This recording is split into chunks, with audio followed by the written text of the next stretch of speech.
अस्सलाम वालेकुम दोस्तों, पाकिस्तान क्रिकेट फैंस के लिए बहुत बड़ी खुशखबरी। पाकिस्तान क्रिकेट बोर्ड ने आयरलैंड के खिलाफ होने वाली मुकम्मल सीरीज़ का शेड्यूल जारी कर दिया है। आइए आपको कंफर्म शेड्यूल बताते हैं जो आयरलैंड के खिलाफ पाकिस्तान टीम ने खेलना है। लेकिन उससे पहले अगर आप लोगों ने चैनल को सब्सक्राइब नहीं किया तो बराए मेहरबानी चैनल को सब्सक्राइब करें और साथ में लगे बेल के आइकन को ज़रूर इनेबल कर दें ताकि ऐसी मालूमाती वीडियो आपको हमेशा मिलती रहें। चलिए देख लेते हैं schedule.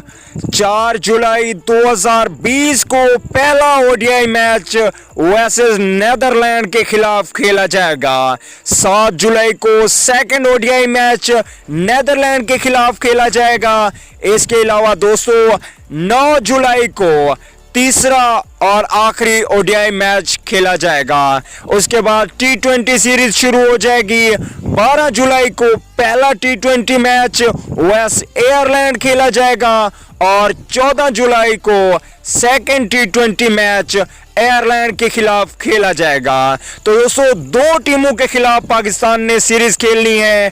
3 ODI match Pakistan team Netherlands के खिलाफ खेलेगी और 2 T20 मैच आयरलैंड के खिलाफ पाकिस्तान टीम को खेलने हैं। तो दोस्तों आप लोगों ने कमेंट करके ज़रूर बताना है कि पाकिस्तान में क्रिकेट की वापसी पर आप कितने खुश हैं। वीडियो अच्छी लगे तो लाइक कर दें। अगली वीडियो तक के लिए इजाज़त दीजिए। अल्लाह निगहबान।